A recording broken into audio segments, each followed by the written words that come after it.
You're trying to pick out cabinets for your mid-century kitchen update, and there are so many options. You've got so many pictures on your Pinterest board, you've seen so many great spreads in magazines, there are so many possibilities online. You just want an answer. Way too much advice about kitchens, about everything in home renovations, is focused on what's trendy right now because essentially someone is trying to sell you something. They want you to feel bad about what you've got right now, and they want you to make a choice that's tied to this time so that it'll get out of style and you'll have to buy it again later. If you want to make choices that will stand the test of time, you need a different system for making decisions. Welcome to part one of this mini series on timeless choices for a kitchen update in a mid-century house. Hi, I'm Della. I'm an architect and I am obsessed with mid-century houses. I have helped hundreds of my clients and students plan trend-proof updates for their mid-century home. The right choices for you are going to depend on your house, your taste, your mid-century moment, and the right way to figure out what's really going to work well for your home and simplify all of your design choices is to set up a style guide. I'll put a list of links in the description here with more resources on going through that process, including a full 2-hour workshop on taking yourself from complicated, disorganized Pinterest boards to final product selections. But today you came here for quick,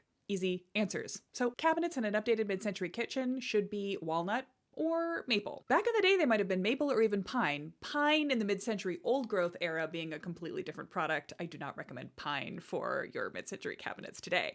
But what they are made of is actually less important than how they are made. A couple of key decisions you need to lock in are door style. They must be slab doors. There is no getting around this. There are no alternatives. This basically allows for no wiggle room. Veneer is okay. Most mid-century original cabinet doors would have been made out of plywood. That would have made them no less charming or sturdy. A well-applied veneer is probably the sturdiest way to achieve a slab door today. They should be grain matched. This means that each door and drawer in a vertical column has been cut from the same piece, so you can see the continuous grain pattern happening. It also matters how that grain is sliced.